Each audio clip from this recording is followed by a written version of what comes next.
नमस्कार। राति 8 बजेको जनता समाचारमा स्वागत छ। म अनिस्मा बस्नेत। म कावेरी पौडेल। सबैभन्दा पहिले प्रमुख समाचार। कांग्रेसको सभापति पदका लागि शेरबहादुर देउवा सहित 6 जनाको उम्मेदवारी दर्ता। मनोनयन फिर्ता आइतबार 11 बजेसम्म। नेकपा माओवादी केन्द्रको प्रदेश अधिवेशन सुरु। अधिवेशनले 7 प्रदेशमा 9 पदाधिकारी सहित नयाँ प्रदेश कमिटी गठन गर्यो। आगामी निर्वाचनमा जित सुनिश्चित हुने गरी केन्द्रित रहन नेता कार्यकर्ताहरूलाई ओलीको निर्देशन। जनसंगठन अधिवेशन बिना निरन्तर रहन नसक्ने जिकी। रुसले युक्रेनमाथि आक्रमण गरे गम्भीर आर्थिक परिणाम भोग्नुपर्ने बेलायतको चेतावनी। युक्रेनमाथि आक्रमण गर्ने कुनै पनि योजना नरहेको युक्रेनको र शहीद स्मारक ए डिभिजन लिग फुटबलमा एनआरटीले पहिलो जित। हाटसँगै सातो बाटोले शीर्ष स्थानमा उक्लने अवसर गुमायो।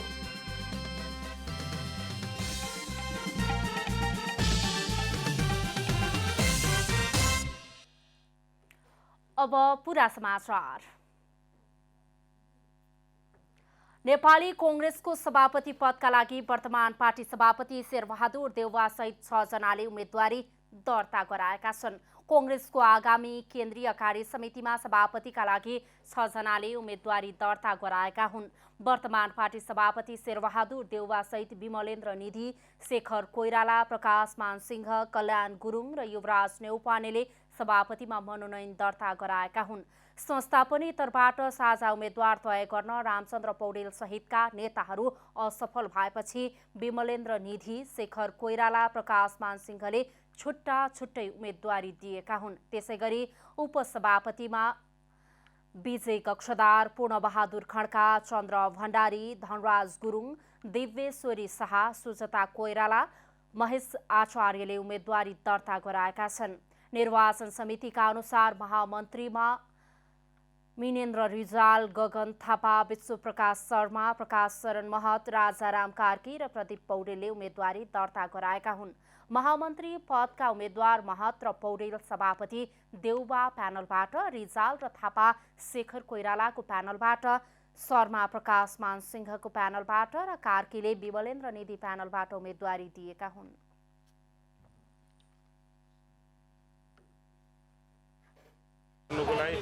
डेमोक्रेटिक पार्टीमा चाहिँ आन्तरिक डेमोक्रेटिक एक्सर्साइज पनि कसरी हुनुपर्छ भनेर नमुनाको रूपमा प्रस्तुत गर्नुको लागि आउँदो दिनहरूको चाहिँ चुनौतीहरूलाई चाहिँ कसरी सामना गर्न सक्ने एउटा सक्षम पार्टीको रूपमा यसलाई परिणत गर्नुको लागि हाम्रो चाहिँ उम्मेदवारी भइरहेको छ। एकभन्दा बढी साथीहरूले एउटा पदमा, 2 भन्दा बढी साथीहरूले 2टा पदमा दावा गर्नु त बिल्कुल स्वाभाविक हो नि। 101 युवा साथीहरू आएर आज सङ्गठनको नेतृत्व गर्छु भन्दै हुनुहुन्छ भने यसले के सङ्केत गर्छ भने काङ्ग्रेस तरुण भएको बन्दैछ, तन्देरी बन्दैछ। त्यसैले यो लोकतान्त्रिक अभ्यासमा सबै साथीहरू आउँदै गर्दा हामी एउटाले अर्कोलाई स्वागत गर्छौँ, हार्दिक प्रतिस्पर्धा गर्छौँ। प्रतिस्पर्धापछि आउने परिणामलाई ग्रहण गरेर एक भएर हामी कांग्रेस केन्द्रीय कार्य समितिका पदाधिकारी मध्ये 1 सभापति, 2 उपसभापति, 2 महामन्त्री, 8 सहमहामन्त्री निर्वाचित हुने व्यवस्था रहेको छ। कोषाध्यक्ष भने निर्वाचित केन्द्रीय सदस्य मध्येबाट 1 जनालाई सभापतिले सिफारिस गरी केन्द्रीय समितिले अनुमोदन गर्ने व्यवस्था रहेको छ। त्यस्तै सहमहामन्त्रीमा खस, आर्य, महिला, दलित, मधेसी, जनजाति, पिछडिएको क्षेत्र, थारू र अल्पसंख्यक क्लस्टरबाट 1-1 जना निर्वाचित हुनेछन्। काठमाडौँको भिरकुटी मण्डपमा जारी नेपाली कांग्रेसको 14औं महाधिवेशन नयाँ नेतृत्वको पर्खाइमा छ। नेपाली कांग्रेसका शीर्ष नेताहरू कसैले प्यानल सहित र कसैले एकल उम्मेदवारी दर्ता गराएपछि नेताहरू बीच कडा प्रतिस्पर्धा हुने निश्चित छ। काठमाडौँमा जारी काङ्ग्रेसको 14औं महाधिवेशनमा नयाँ नेतृत्व चयन गर्न देशभरबाट 4743 महाधिवेशन प्रतिनिधि सहभागी छन्। महाधिवेशन प्रतिनिधिहरूले 13 जना पदाधिकारी सहित 134 जना केन्द्रीय सदस्यका लागि सोमबार मतदान गर्नेछन्। काङ्ग्रेस केन्द्रीय कार्यसमितिका पदाधिकारीमा 1 सभापति, 2 उपसभापति, 2 महामन्त्री, 8 सहमहामन्त्रीको पदका लागि निर्वाचन हुने व्यवस्था छ। कोषाध्यक्ष भने निर्वाचित केन्द्रीय सदस्य मध्येबाट 1 जनालाई सभापतिले सिफारिस गरी केन्द्रीय समितिले अनुमोदन गर्नेछ। पदाधिकारी सहित 35 खुल्ला केन्द्रीय सदस्य र बाँकी प्रादेशिक एवं समावेशी प्रतिनिधित्व हुने गरी निर्वाचन हुने विधानको व्यवस्था छ। यसबाहेक सभापतिले 33 जना केन्द्रीय सदस्य मनोनित गर्ने विधानमा उल्लेख छ। यो महाधिवेशनबाट निर्वाचित नेतृत्वले पार्टीलाई बलियो बनाएर देश र जनताको भरोसा गर्न योग्य बनाउनु पर्ने चुनौती रहेको नेता कार्यकर्ताहरूको बुझाइरहेको छ। अहिलेको लोकतन्त्र र संविधानलाई बचाउनको लागि काङ्ग्रेसको आन्तरिक सङ्गठनलाई मजबुत बनाउनको लागि र वैचारिक द्वन्द्वबाट हामी कम्युनिस्ट पार्टीसँग प्रतिस्पर्धा गर्न गइराखेका छौँ। त्यही भएर काङ्ग्रेसले आफ्नो वैचारिक द्वन्द्वबाट लोकतान्त्रिक विचारधाराबाट जनतालाई काङ्ग्रेसमा आकर्षण गराउनु जरुरी छ, किनभने काङ्ग्रेस पार्टीले मात्रै मुलुकको लोकतन्त्र बचाउन सक्छ भन्ने कुरा विगतको 4 वर्षको घटनाक्रमले पनि त्यो कुरा पुष्टि गरिसकेको छ। तर नेपाली काङ्ग्रेसको महाधिवेशनले 80% 45 देखि 30 वर्षका युवाहरूको नेपाली काङ्ग्रेसको केन्द्र समितिमा वर्चस्व हुन्छ। ती युवाहरूले विजय हासिल गर्छन्। ती युवाहरू पछाडि बसेर होइन, युवा के अरे हाम्रा अग्रज पार्टीका नेता र नेतृत्वमा भने उनलाई सिटको पछाडि राखेर हामी युवाहरूले नेतृत्व गर्छ र नेपाली काङ्ग्रेसलाई नयाँ जीवन दिन्छौँ। त्यो नेपाली काङ्ग्रेसलाई नयाँ जीवन दिँदा हामीले मुलुकलाई पनि नयाँ जीवन दिन्छौँ। नेपालीहरूको स्वाभिमान, बेरोजगार, सुकुम्बासी, महिला हिंसा, जातीय विभेद, मधेस र पहाड बीच भएको वैमनस्यता सबैलाई मेटाउनका निम्ति हामीले यो महाधिवेशन सफल बनाउँछौँ। नेपाली काङ्ग्रेसको नेतृत्व सक्षम हुनुपर्छ, अनुभवी हुनुपर्छ र सबैलाई नबिजाउने खालको र सबैलाई सेन्टर अगाडि लिने खालको नेतृत्व हुनुपर्दछ, जसको नेतृत्व मलाई लाग्दछ अझै पनि नेपाली काङ्ग्रेसका सभापति तथा अहिलेका प्रधानमन्त्री शेरबहादुर देउवा त्यसमा सक्षम हुनुहुन्छ र उहाँको नेतृत्व नै अगाडि बढोस् भन्ने म चाहन्छु। नेतृत्व सरल हुनु पर्यो, सम्य हुनु पर्यो, सभ्य हुनु पर्यो, त्यसमितव्यता हुनु पर्यो, जसले जनमानसको भावनाहरूलाई, जसले कार्यकर्ताको भावनाहरूलाई, उसको विचारहरूलाई बुझ्न सकोस् र कार्यकर्ताको भावना र अनुरूप हुँदै काम गर्न सकोस्। पटक पटक महाधिवेशनको मिति सार्दै आएको नेपाली काङ्ग्रेसको 14औं महाधिवेशन 13औं महाधिवेशन सम्पन्न भएको झन्डै 6 वर्षपछि भएको छ। 14औं महाधिवेशनमा शीर्ष नेताहरू कसैले प्यानल सहित त कसैले एकल उम्मेदवारी दर्ता गराएपछि नेताहरूबीच कडा प्रतिस्पर्धा हुने देखिन्छ। यता 14औं महाधिवेशनमा काङ्ग्रेसका वरिष्ठ नेता रामचन्द्र पौडेल र कृष्णप्रसाद सिटौला भने नेतृत्वको प्रतिस्पर्धाबाट अलग भएका छन्। पार्टीभित्र मतभिन्नता हुनु स्वाभाविक मानिन्छ, तर गुट र उपगुटहरू बल्झिँदै जाँदा त्यसले पार्टीलाई नै कमजोर बनाउने अवस्था सिर्जना नहोला भन्न सकिन्न। त्यसतर्फ आगामी आउने नेतृत्व चनाखो हुनुपर्ने आवश्यक देखिन्छ। क्यामेरामा जेपी श्रेष्ठ र जयराज थपलियाका साथ महेश कठायत, काठमाडौँ। नेपाली कांग्रेसको 14औं महाधिवेशनमा वरिष्ठ नेता रामचन्द्र पौडेल र पूर्व महामन्त्री कृष्णप्रसाद सिटौलाले कुनै पदमा पनि उम्मेदवारी दिनुभएको छैन। शनिबार साँझ 5 बजेसम्म उम्मेदवारी मनोनयनको समय तोकिएकामा नेता द्वय पौडेल र सिटौलाले उम्मेदवारी दर्ता गराउनु भएन। पौडेलले सभापतिमा शेखर कोइरालालाई समर्थन गर्नु भएको छ भने सिटौलाले वर्तमान सभापति शेरबहादुर देउवालाई नै समर्थन गर्नु भएको छ। नेता पौडेलले शनिबार विज्ञप्ति जारी गरी 14औं महाधिवेशनमा नेतृत्वको प्रतिस्पर्धाबाट अलग हुने घोषणा गर्नु भएको थियो। महाधिवेशन स्थल भिरकुटी मण्डपमा सञ्चार माध्यमसँग कुराकानी गर्दै सिटौलाले पनि आफू पार्टी नेतृत्वका लागि प्रतिस्पर्धा नगर्ने बताउनु भएको छ। नेता सिटौलाले सडकबाटै पार्टीलाई सहयोग गर्ने बताउनु भएको हो।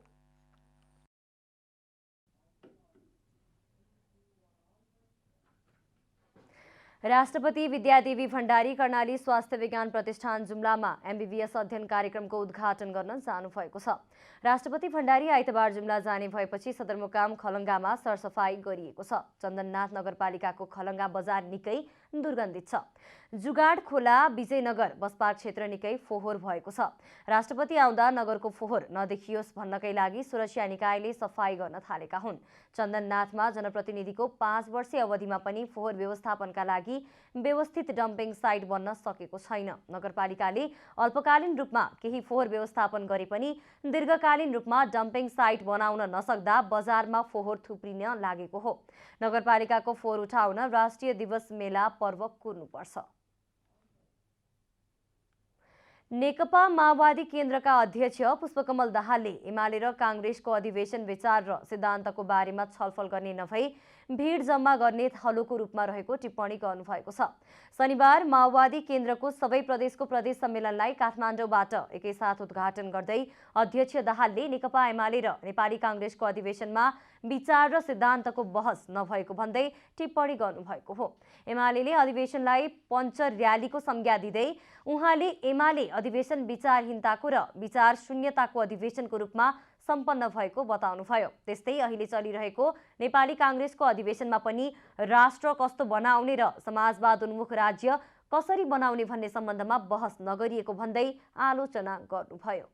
एमाले त मैले त त्यसलाई पञ्च र्याली भन्दा अरू देख्दिनँ। त्यो बिल्कुल पञ्च र्याली सिद्धिने बेलाको निम्नी बेलाको बत्ती भन्या जस्तो मात्रै हो त्यो।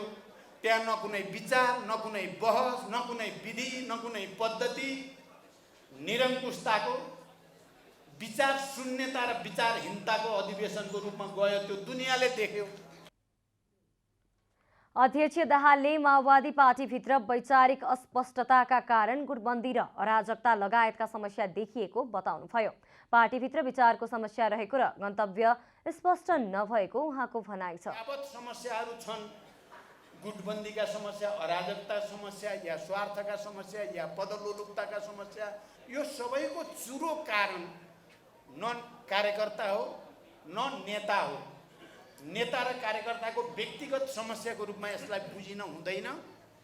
यो विश्व इतिहासको र नेपालको पनि इतिहासमा क्रान्तिको नयाँ विचारको खोजीको चुनौती हो। यो सबै हामी भित्र देखा पर्ने कुरा भनेको विचारको समस्या हो। उहाँले माओवादी अस्पष्ट भएका कारण हेपिनु परेको भन्दै माओवादीलाई हराउने तागत नेपालमा कसैको नभएको दावी गर्नुभयो। अध्यक्ष दाहालले आगामी चुनावमा 1 नम्बर पार्टी हुने गरी आक्रामक रूपले प्रस्तुत हुन नेता कार्यकर्ताहरूलाई आग्रह गर्नुभयो। नेकपा एमालेका अध्यक्ष केपी शर्मा ओलीले आगामी निर्वाचनमा जित सुनिश्चित गराउने काममा ध्यान केन्द्रित गर्न पार्टीको सिङ्गो पङ्क्तिलाई आह्वान गर्नुभएको छ। शनिबारबाट भक्तपुरको गट्ठाघरमा सुरु भएको पार्टीको दोस्रो केन्द्रीय कमिटी बैठकमा बोल्दै अध्यक्ष ओलीले पार्टीमा अन्य पार्टीबाट प्रवेश गर्नेहरूको लहर ल्याउने र आगामी निर्वाचनमा पार्टीको विजय सुनिश्चित हुने गरी जनताको बीचमा पुग्न पनि पार्टीका नेता कार्यकर्ताहरूलाई सचेत गराउनुभयो। उहाँले जनता आफ्नो पार्टीको साथमा रहेकाले आगामी निर्वाचनमा विजयी हुनका लागि पार्टीले कुनै पनि मोर्चाबन्दी गरिरहन नपर्ने दावी समेत गर्नुभएको छ। अध्यक्ष ओलीले आगामी निर्वाचनलाई ध्यानमा राखेर सुदृढ र विस्तृत संगठन निर्माणको काममा ढिलाइ गर्न नहुने स्पष्ट पार्नुभयो। अध्यक्ष ओलीले पार्टीका नेताहरूलाई हरेक ओडा तहमा जाँदा पनि त्यहाँको 5 मुख्य कामबारे जानकारी लिएर आउन कडा निर्देशन दिनुभएको छ। विस्तृत बनाउनुपर्छ र कुनै मोर्चा सोर्चा कसैसँग टेर्न पर्ने कुनै आवश्यकता छैन, किनभने जनता हाम्रो साथमा छ, जनताको साथमा हामी छौँ, जनताका सेवकका रूपमा, जनताका बिचमा पुगेर जनताका समस्याहरू बुझ्ने काम हामी गर्छौँ।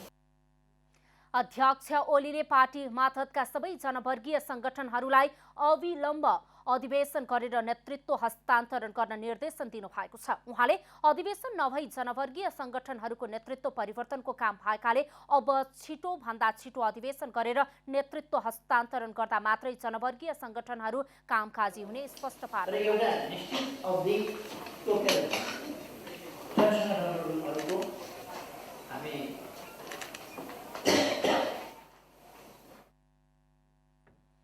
अध्यक्ष ओलीले पार्टीका नेताहरूले देश र जनताको सेवक भएर काम गर्नुपर्ने दोहोर्याउनु भएको छ। नेकपा एमालेका नेता अमृत कुमार बोहरा पार्टीको केन्द्रीय सल्लाहकार परिषदको अध्यक्षमा चयन हुनु भएको छ। शनिबार भक्तपुरको गट्ठाघरमा सुरु भएको पार्टी केन्द्रीय कमिटीको दोस्रो बैठकमा अध्यक्ष केपी शर्मा ओलीको प्रस्तावमा नेता बोहरा पार्टीको केन्द्रीय सल्लाहकार परिषदको अध्यक्षमा चयन हुनु भएको हो। अध्यक्षमा चयन भए लगत्तै उहाँले अध्यक्ष ओलीबाट पद तथा गोपनीयताको शपथ लिनु भएको छ। अध्यक्षको जिम्मेवारी लिइरहेको यस अवसरमा प्रतिज्ञा गर्दछु कि म मार्क्सवाद र जनताको बहुदलीय जनवादलाई मार्गदर्शक सिद्धान्तको रूपमा आत्मसात गर्नेछु। म आफ्नो पदको जिम्मेवारी वहन गर्दा नेपाली जनता, राष्ट्र, पार्टी र क्रान्तिको हितमा निरन्तर क्रियाशील र समर्पित रहनेछु। पूर्व मन्त्री समेत रहनु भएका बोहरा 70 वर्षीय उमेर हदका कारण पार्टीको केन्द्रीय कमिटीमा नेतृत्वका लागि दावी गर्न पाउनु भएको थिएन। 9औं महाधिवेशनमा उहाँ पार्टीको केन्द्रीय अनुशासन आयोगको अध्यक्षमा निर्वाचित हुनु भएको थियो। नेकपा एमालेका नेता रघुवीर महासेठले नेपाल बार एसोसिएसन नेतृत्वको कानुन व्यवसायीहरूको आन्दोलनको कार्यक्रम फिर्ता लिँदा राम्रो हुने टिप्पणी गर्नुभएको छ। पूर्व उपप्रधानमन्त्री समेत रहनुभएका नेता महासेठले प्रधान न्यायाधीश जबराले राजीनामा दिँदैमा न्यायालय सुध्रिने अवस्था नभएको भन्दै सो आन्दोलन नेपाल बारले फिर्ता लिँदा राम्रो हुने बताउनु भएको हो। शनिबारबाट भक्तपुरको गट्ठाघरमा सुरु भएको पार्टी केन्द्रीय कमिटिको बैठकमा भाग लिने क्रममा उहाँले सञ्चारकर्मीहरूले राखेको जिज्ञासाको जवाफ दिने क्रममा प्रधान न्यायाधीश जबरा मात्रै नभई शेरबहादुर देउवालाई प्रधानमन्त्री बनाउने चलखेलमा सामेल भएका सबै न्यायाधीशहरूले राजीनामा दिनुपर्ने तर्क पनि राख्नु भएको छ।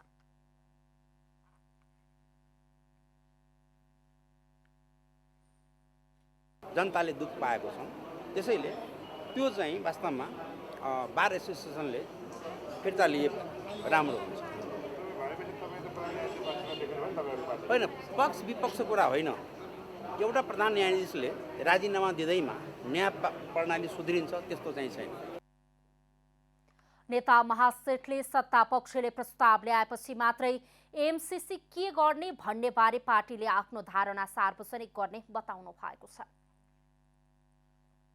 सप्तरीको छिन्नमस्ता गाउँपालिका 4 लालपट्टी टोलमा फैलिएको अज्ञात रोगले धमाधम पशु चौपाया मर्न थालेको छ। 2 सातादेखि फैलिएको सो रोगको संक्रमणबाट अझै पशु चौपाया मर्ने क्रम जारी नै रहेकाले कृषकहरू चिन्तित बनेका छन्। पछिल्लो 2 साता यता सप्तरीको छिन्मस्ता गाउँपालिका 4 ललापट्टी टोलमा पशु चौपायामा अज्ञात रोग देखिएको छ। रोगको संक्रमणबाट सो अवधिमै 100 पशु चौपाया मरेको छ भने दर्जनौं पशु चौपायामा रोग देखिएको छ। चौपायाको मुखबाट र्याल आउने, काँप्ने, छटपटाउने, घाँस र पानी नखाने, गोडा सुनिने, खुट्टा र मुखमा घाउ हुने, पेट फुल्ने र झोक्रिएर बस्ने जस्ता लक्षण देखिने गरेको छ र पशु चौपाया मर्ने गरेको कृषकहरू बताउँछन्। चौपायामा ओकरी समस्या सब जे छै से एकरा की कहै छै पेट फुलै छै। पेट फुलि लै छै, पेट फुलि कऽ की कहै छै एकरा रुइयाँ काटो काट भए जाइ छै, काँची आबै छै, टाङ्गमे घा होइ छै, मुँहमे घा होइ छै, अन्न पानि छोड़ि दै छै। कते की कहै छै एहि बीमारीसँ की जे मरियो गेलै एखन तकमे। पशुके अहाँके पैरमे घाव भए गेल छलै, मुँहमे घाव भए गेल छलै, खाइ पिए नहि छै, दबाइ करिके तऽ लगभग 15 दिन महीना दिनसँ लगभग पड़लो छियै। गाउँभरिका अधिकांश चौपायामा ती लक्षणहरू देखिएको र घरेलु उपचारपछि केही चौपाया निको भइरहेता पनि रोग गाउँभरि नै फैलिएकाले नियन्त्रण गर्न समस्या भइरहेको उनीहरूको भनाइ छ। गाई, भैँसी, बाख्रा सहितका 100 चौपाया मरिसकेको र सोही संख्यामा चौपायाहरू बिरामी देखिएता पनि सरकारवाला निकायले गम्भीरता नदेखाएको स्थानीयहरूको गुनासो छ। गाउँघरमा भाजा बन्छ अनि घाँटी सुन्ने, अब र्याल चुने जस्तो समस्या आउँछ अनि यो रोग अज्ञात रोग जस्तै लाग्छ। अब गाउँघरमा भन्ने रोग हो तर यो रोग थाहा लाग्दैन। एउटा घरमा 5-5 जना पशु मर्या छ, 100 संख्यामा मरेछ। यता छिन्मस्ता गाउँपालिकाका पशु शाखाका प्रमुख चन्द्रनारायण पण्डितले लक्षणको आधारमा केही सामान्य औषधिहरू चलाइएको बताउनु भएको छ। यो रोग फैलिएको देखेर मैले घडिया थिएँ पहल कि गाउँपालिकाको अध्यक्ष निमित महेश सरले पनि भनिया थिए। त्यतिखेर अब केही हाम्रो सुविधा छैन, तपाईँहरू केही आश्वासन दिनुहुन्छ भने हामी अलिकति अवधि लिएर किसानहरूले बाँडिदिन्छु। त्यो उहाँहरूले दिनु भएन। त्यस भएर त्यो हाम्रो जुन अफिसमा अलिकति अवधि त्यो परालको अवधि त्यो हामी अलिकति दिइरहेको। सम्बन्धित निकायमा पनि जानकारी गराइसकेकोले टोली पठाउने आश्वासन पाएको प्रमुख पण्डितको कथन छ। 2 साता यता अज्ञात रोग देखिएका कारण यस छिन्नमस्ता गाउँपालिका वडा नम्बर 4 लालापट्टीमा झन्डै 100 जति पशु चौपाया मरिसकेको छ भन्ने सोही संख्यामा पशु चौपाया बिरामी रहेको अवस्था छ। यद्यपि सम्बन्धित निकायको यसतर्फ ध्यान पुगेको छैन। जनता टेलिभिजनका लागि विद्यानन्द राम, सप्तरी। नेपालमा पछिल्लो 24 घण्टामा थप 236 जनामा कोरोना संक्रमण पुष्टि भएको स्वास्थ्य तथा जनसङ्ख्या मन्त्रालयले जनाएको छ। नेपालमा पछिल्लो 24 घण्टामा 1 जना कोरोना संक्रमितको मृत्यु भएको छ। हालसम्म देशभर कोरोनाबाट मृत्यु हुनेको संख्या 11,553 पुगेको छ। त्यसैगरी शनिबार 307 जना कोरोनाबाट संक्रमण मुक्त भएका छन्। हाल देशभर 5,883 सक्रिय संक्रमित रहेका छन्। गत 24 घण्टामा 5,672 PCR तथा 3,506 एन्टिजेन परीक्षण भएको छ। काठमाडौँ महानगरपालिका वडा नम्बर 32 कोटेश्वर स्थित बागमती किनारमा मदन भण्डारी स्मृति सामुदायिक पार्क निर्माण सम्पन्न भएको छ। बागमती नदी किनार सौन्दर्यकरण गर्ने कार्य अन्तर्गत कोटेश्वर स्थित बागमती किनारमा नेपाल सरकारको करिब 2 करोड लगानीमा मदन भण्डारी स्मृति सामुदायिक पार्क निर्माण गरिएको हो। सामुदायिक टोल विकास समिति र अधिकार सम्पन्न बागमती सभ्यता एकीकृत विकास आयोजनाको सहकार्यमा नदी किनारमा ड्याम निर्माण गर्ने र पार्क निर्माण गर्दै त्यसको सौन्दर्यीकरण गर्ने कार्य अगाडि बढाइएको हो। पार्कको उद्घाटन गर्दै पूर्व कानुन मन्त्री अग्नि खरेलले स्वच्छ वातावरणमा बाँच्न पाउनुपर्ने अधिकार संवैधानिक रूपमा नै उल्लेख भएको बताउँदै यस्ता पार्क निर्माण गर्ने र त्यसको संरक्षण गर्ने कार्य सरकारको मात्र नभएर समुदायको समेत रहने बताउनुभयो।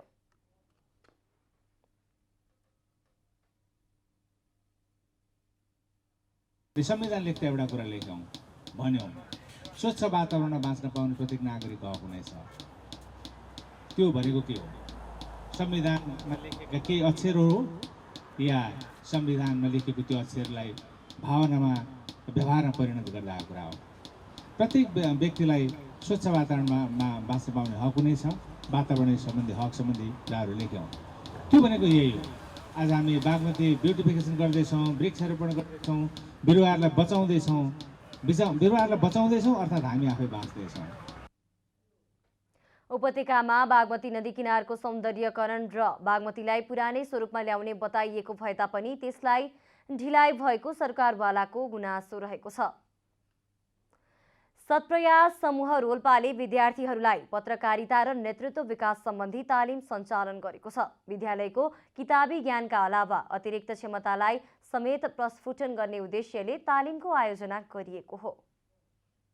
रोल्पामा विभिन्न सामाजिक काममा क्रियाशील सत्प्रयास समूहले विद्यालयका बालबालिकालाई पत्रकारिता तथा नेतृत्व विकासका विषयमा तालिम सञ्चालन गरेको छ। जिल्ला सदरमुकाम लिवाङ र आसपासका माध्यमिक विद्यालयलाई लक्षित तालिममा विभिन्न 6वटा माध्यमिक विद्यालयबाट 25 जना छात्र छात्राहरूको उपस्थिति रहेको छ।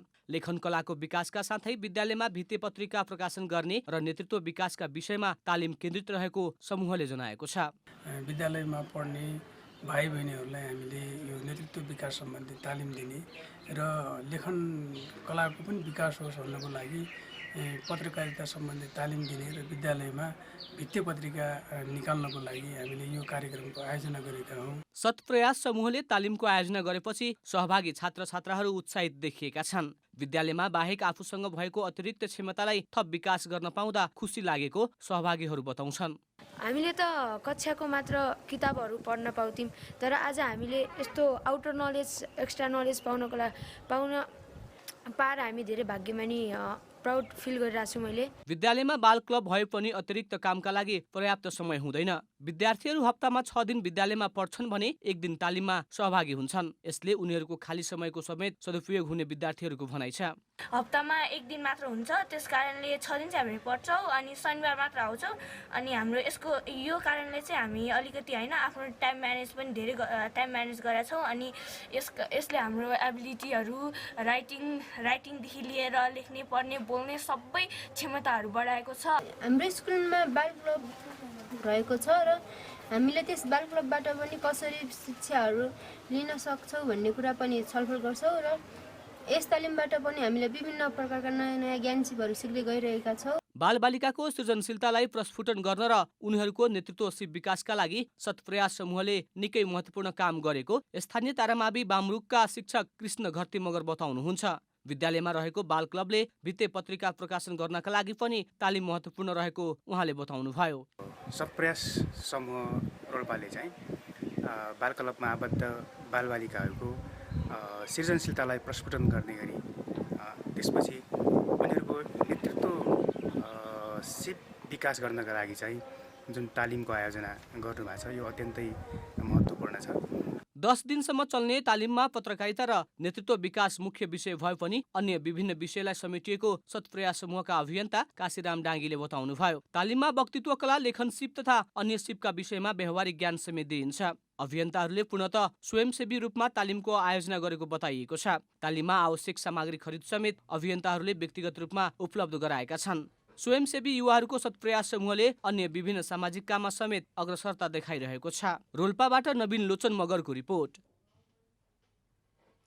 औषधि व्यवस्था विभाग शाखा कार्यालय वीरगञ्जले नियम विपरीत सञ्चालन भएका 7वटा औषधि पसलमा सिलबन्दी गरेको छ। औषधि सेवा विभागका औषधि निरीक्षक दिपेन्द्र कुमार शाहको टोलीले सर्लाही, महोत्तरी र सिन्धुलीको विभिन्न ठाउँमा गरिएको छड्के अनुगमनका क्रममा पसल दर्ता नभएका औषधि बिक्री वितरण गरिएको, प्रतिबन्धित औषधि सञ्चित गरेर राखिएको लगायत पाइएपछि 7वटा औषधि पसलमा विभागले सिलबन्दी गरेको हो। महोत्तरीको 1, सर्लाहीमा 4 र सिन्धुलीको 2वटा पसलले नियम विपरीत औषधि बिक्री वितरण तथा सञ्चित गरेको पाइएपछि सिलबन्दी गरिएको विभागका औषधि निरीक्षक शाहले जानकारी दिनुभयो। अब आर्थिक समाचार।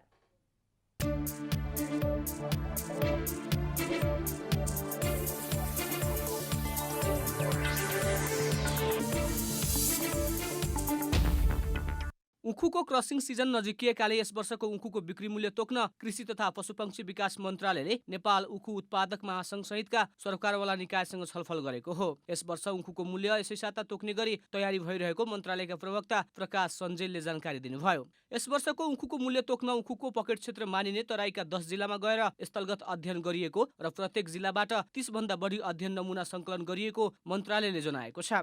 गत वर्ष सरकारले उखुको प्रति क्विन्टल न्यूनतम मूल्य 544 रुपियाँ 33 पैसा तोकेको थियो। उखुको मूल्य 386 रुपियाँ 16 पैसा, ढुवानी खर्च र मुनाफा 92 रुपियाँ 89 पैसा र सरकारले प्रति क्विन्टल अनुदान 65 रुपियाँ 28 पैसा तोकेको थियो। अघिल्लो वर्षको तुलनामा यस वर्ष उखुको मूल्य प्रति क्विन्टल 600 रुपियाँ भन्दा बढी हुनुपर्ने नेपाल उखु उत्पादक महासंघको माग छ। गत वर्ष सरकारले मङ्सिर तेस्रो साता उखुको मूल्य तोकेको थियो। चिनी मिलहरूले उखु क्रसिङका लागि यस वर्ष तयारी थाले पनि अझै कृषि मन्त्रालयले मूल्य टुङ्ग्याउन सकेको छैन। गत वर्ष 1,20,000 मेट्रिक चिनी उत्पादन भएको तथ्याङ्क छ। मुलुकमा वार्षिक 2,50,000 मेट्रिक टन चिनीको माग छ। नगरवासीको सुविधाका लागि काठमाडौँ महानगरपालिकाले अनलाइनबाट कर तिर्ने व्यवस्थाको सुरुवात गरे पनि प्रभावकारी हुन सकेको छैन। गत असोजदेखि महानगरपालिकाले अनलाइनबाट कर तिर्ने व्यवस्था सुरु गरे पनि हालसम्ममा 100 जनाले मात्र उक्त प्रणालीको प्रयोग गरी कर बुझाएको महानगरपालिकाले जनाएको छ। अधिकांश नागरिक अनलाइन प्रविधिबारे जानकार नभएकाले पनि सोचे अनुरूप अनलाइन मार्फत कर असुल हुन नसकेको महानगरपालिकाको राजस्व विभागका प्रमुख डाक्टर शिवराज अधिकारीको भनाइ छ। यस व्यवस्थाले करदातालाई कार्यालयमा आएर लामो समयसम्म लाइनमा बस्नुपर्ने अवस्थाको अन्त्य भएको छ। तर यसबारे जानकार नहुँदा अझै पनि धेरै करदाता कार्यालयमा नै आएर कर तिर्ने गरेको डाक्टर अधिकारीको भनाइ छ। चालु आर्थिक वर्षको असोजदेखि अहिलेसम्ममा महानगरपालिकाले यस प्रविधिको प्रयोग गरी 15 लाख रुपियाँ मात्र असुल गरेको छ। अनलाइन विधिलाई धेरैभन्दा धेरै नागरिकसम्म पुर्याउनका लागि महानगरपालिकाले आगामी पुसदेखि नागरिकको घर घरमा जनचेतना कार्यक्रम सञ्चालन गर्ने महानगरपालिकाको योजना रहेको छ।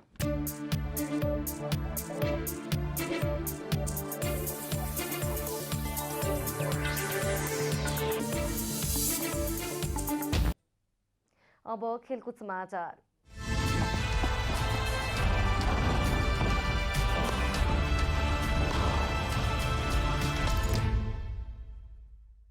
साबिक विजेता मछिन्द्र फुटबल क्लब शहीद स्मारक ए डिभिजन लिग फुटबलको शीर्ष स्थानमा उक्लिएको छ। शनिबार भएको खेलमा हिमालयन शेर्पा क्लबलाई 3-0 गोल अन्तरले पराजित गर्दै मछिन्द्र शीर्ष स्थानमा उक्लिएको हो। त्रिपुरेश्वर स्थित दशरथ रङ्गशालामा मछिन्द्रलाई जित दिलाउन सुनिल बल, नुरलान नोभरोजोभ र विमल घरती मगरले एक गोल गरे। खेलको 29औं मिनेटमा सुनिल बलले गोल गर्दै मछिन्द्रलाई सुरुवाती अग्रता दिलाएका थिए। खेलको 68औं मिनेटमा नुरलानले गोल गर्दै मछिन्द्रलाई 2-0 को अग्रता दिलाएका थिए। त्यसपछि खेलको इन्जुरी समयमा विमलले गोल गर्दै मछिन्द्रलाई 3-0 को जित दिलाए। यस जितसँगै मछिन्द्रले 4 खेलमा 10 अङ्क जोडेको छ। मछिन्द्र मनाङ मर्स्याङदी क्लबलाई गोल अन्तरमा पछि पार्दै शीर्ष स्थानमा उक्लिएको हो। हिमालयन शेर्पाले 4 खेलमा 2 अङ्क जोडेको छ। हिमालयन 12औं स्थानमा रहेको छ। यसैगरी शनिबारको पहिलो खेलमा न्युरो टिम एनआरटीले पहिलो जित निकालेको छ। साधोबाटो युथ क्लबलाई 1-0 गोल अन्तरले पराजित गर्दै एनआरटीले पहिलो जित निकालेको हो। एनआरटीलाई जित दिलाउन स्टेफेन समीरले निर्णायक गोल गरेका थिए। खेलको 46औं मिनेटमा स्टेफेन समीरले गोल गर्दै एनआरटीलाई अग्रता दिलाएका थिए, जुन गोल निर्णायक बन्यो। जितसँगै एनआरटीले 4 खेलमा 5 अङ्क जोडेको छ। एनआरटी 7औं स्थानमा उक्लिएको छ। साधोबाटोले 4 खेलमा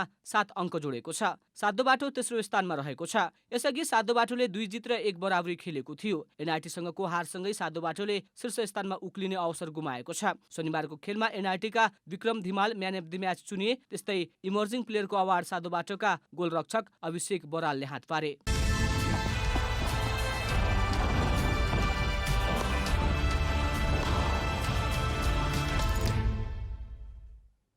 अब मौसम समाचार।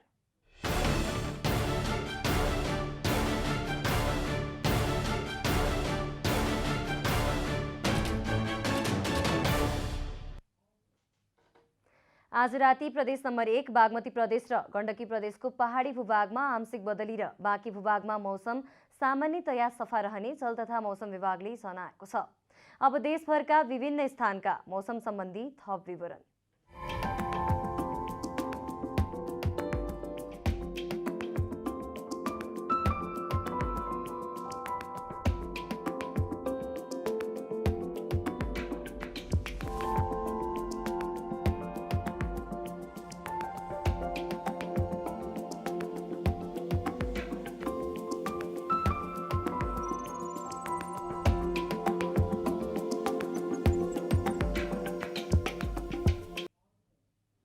अन्त्यमा आजको डायरी।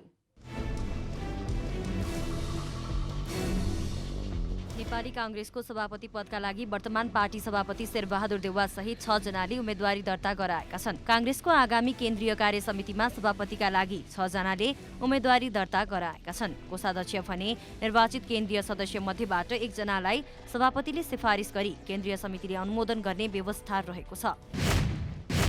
नेपाली कांग्रेसको 14औं महाधिवेशनमा वरिष्ठ नेता रामचन्द्र पौडेल र पूर्व महामन्त्री कृष्ण प्रसाद सिटौलाले कुनै पदमा पनि उम्मेदवारी दिनु भएन। नेता पौडेलले शनिबार विज्ञप्ति जारी गरी 14औं महाधिवेशनमा नेतृत्वको प्रतिस्पर्धाबाट अलग हुने घोषणा गर्नुभएको थियो। महाधिवेशन स्थल भ्रिकुटी मण्डपमा सञ्चार माध्यमसँग कुराकानी गर्दै सिटौलाले पनि अब आफू पार्टी नेतृत्वका लागि प्रतिस्पर्धा नगर्ने बताउनु भएको छ। नेता सिटौलाले सडकबाटै पार्टीलाई सहयोग गर्ने बताउनु भएको छ। सरकारले उखुको मूल्य निर्धारण गर्नका लागि सरकारवालासँग छलफल गरेको छ। उखुको क्रसिङ सिजन नजिकिएकाले यस वर्षको उखुको बिक्री मूल्य तोक्न कृषि तथा पशुपन्छी विकास मन्त्रालयले नेपाल उखु उत्पादक महासंघका सरकारवाला निकायसँग छलफल गरेको हो। गत वर्ष 1,20,000 मेट्रिक टन चिनी उत्पादन भएको तथ्याङ्क रहेको छ। मुलुकमा वार्षिक 2,50,000 मेट्रिक टन चिनीको माग रहेको छ। अफगानिस्तानको काबुलमा भएका 2 विस्फोटमा कम्तीमा 2 जनाको मृत्यु भएको छ। छुट्टा छुट्टै स्थानमा भएको विस्फोटमा परेर 4 जना घाइते भएका छन्। काबुल स्थित दस्त-ए बर्ची जिल्लामा मिनी बसमा विस्फोट हुँदा 2 सर्वसाधारणको मृत्यु भएको तालिबानी आन्तरिक मन्त्रालयले जनाएको छ। शहीद स्मारक ए डिभिजन लिग फुटबलमा न्युरो टिम एनआरटीले पहिलो जित निकालेको छ। दशरथ रङ्गशालामा शनिबार भएको खेलमा सातोबाटो युथ क्लबलाई 1-0 गोल अन्तरले पराजित गर्दै एनआरटीले पहिलो जित निकालेको हो। एनआरटीलाई जित दिलाउन स्टेफेन समीरले निर्णायक गोल गरेका थिए। जितसँगै एनआरटीले 4 खेलमा 5 अङ्क जोडेको छ। एनआरटी 7औं स्थानमा उक्लिएको छ। सातोबाटोले 4 खेलमा 7 अङ्क जोडेको छ। सातोबाटो तेस्रो स्थानमा रहेको छ।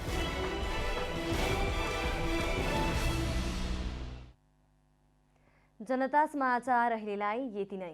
जनताद्वारा जनताका लागि प्रसारित जनता टेलिभिजन हेर्दै गर्नुहोला। नमस्कार।